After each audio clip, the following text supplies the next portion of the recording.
Halo semuanya, selamat pagi, kembali bersama saya Elvira Salma.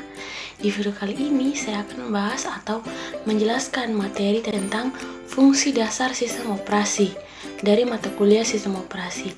Jadi di video ini saya akan menjelaskan apa saja yang saya pahami dari mata kuliah sistem operasi ini. Selamat menonton guys. Oke guys, yang pertama yang harus kita ketahui dari materi sistem operasi ini adalah pengertian dari sistem operasi. Apa sih pengertian dari sistem operasi? Jadi terdapat banyak spekulasi mengenai pengertian dari sistem operasi komputer. Namun, dari ragam pendapat, sistem operasi definisinya tetap satu makna, yakni sistem yang terdiri dari berbagai komponen kerja hingga metode yang digunakan untuk memerintah dan menjalankan perangkat sesuai dengan keinginan pengguna. Atau dalam pengertian lain juga, sistem operasi adalah perangkat lunak yang tertanam dalam komputer yang bertujuan untuk mengatur dan mengendalikan perangkat keras yang digunakan oleh user. Jadi tujuannya adalah untuk memudahkan kepentingan user dalam memakai komputer. Nah, cara kerja sistem operasi itu sebenarnya bisa dipahami dengan jelas bahwa sistem operasi sebenarnya adalah penghubung antara hardware dengan software. Nah, saat komputer pertama kali dinyalakan, maka kita tahu bahwa yang sedang berjalan adalah sistem operasi. Dan kemudian setelah komputer menyala, barulah program dan aplikasi bisa berjalan. Contohnya tuh setiap instruksi yang user lakukan pada keyboard atau mouse itu akan diterjemahkan oleh sistem operasi ke dalam bahasa mesin yang diketahui komputer. Nah, kemudian hasilnya akan ditampilkan pada monitor seperti hasil ketikan atau dokumen yang dicetak pada scanner. Selanjutnya, fungsi sistem operasi yang pertama, menjalankan operasi dasar. Fungsi utama dari sistem operasi adalah menjalankan operasi dasar pada komputer. Sistem ini dinilai sebagai komponen vital yang mendasari kerja perangkat lunak atau software lainnya.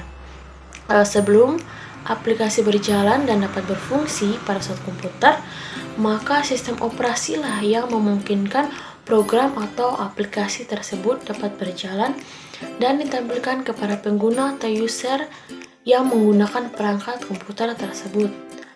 Fungsi yang kedua yaitu mengatur kerja hardware dan juga software. Bisa dikatakan bahwa sistem operasi adalah resource manager dalam perangkat komputer.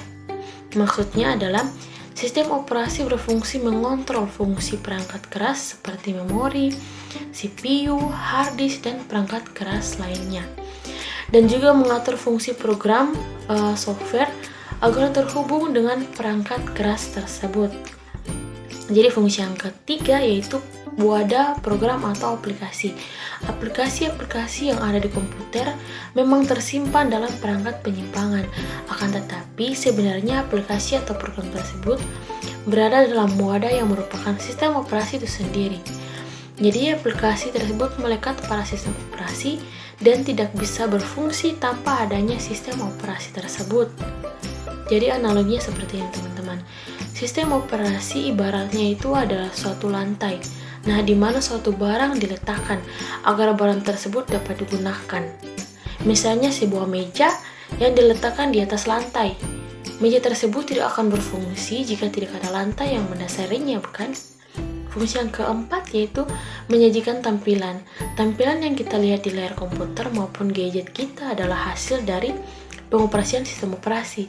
Dengan kata lain, sistem operasi memudahkan aplikasi berjalan sekaligus menampilkannya pada monitor layar komputer atau menerjemahkan bahasa pemrograman yang berasal dari CPU, kemudian menampilkannya dalam bentuk teks, grafik, dan tampilan lainnya yang mudah dimengerti. Sistem operasi juga berperan sebagai suatu interface atau tatap muka antara pengguna dengan perangkat keras yang digunakannya. Jadi fungsi yang kelima yaitu mengkoordinasikan kerja perangkat komputer. Nah, selain mengatur perangkat keras dan perangkat lunak agar terhubung satu sama lain, sistem operasi juga berfungsi mengkoordinasikan segala hal di dalam komputer, terutama menyusun program yang sifatnya kompleks menjadi lebih sederhana dan berurutan. Sistem operasi memudahkan suatu aplikasi agar dapat berjalan dengan lebih efisien. Fungsi yang keenam yaitu mengoptimalkan fungsi perangkat komputer. Fungsi lain dari sistem operasi adalah mengoptimalkan penggunaan perangkat keras maupun perangkat lunak. Jadi misalnya dalam hal mengatur waktu berfungsinya CPU, pemanggilan data yang tersimpan di dalam memori hard disk, ataupun mengatur waktu yang digunakan untuk koneksi dalam terminal. Fungsi yang ketujuh yaitu mengawasi dan melindungi jalannya suatu fungsi program. Sistem operasi memungkinkan user yang memiliki hak untuk mengakses komputer, menjalankan suatu program, dan mengendalikan siapa saja yang bisa mengakses program tersebut atau yang dikenal sebagai fungsi gatekeeper. Tidak hanya mengendalikan user dalam mengakses suatu sistem atau program, sistem operasi juga menguasai segala hal yang dilakukan user dalam mengakses sistem program dalam komputer. Adapun contoh dari sistem operasi yaitu yang pertama Windows. Mungkin ini menjadi sistem operasi yang paling banyak ya digunakan, mulai dari versi Windows 1.0 sampai pada Windows 10 saat ini. Yang contoh kedua Linux, ketiga Mac OS dan lain-lain. Demikianlah penjelasan saya mengenai materi sistem operasi ini. Semoga dapat bermanfaat bagi teman-teman semuanya. Terima kasih.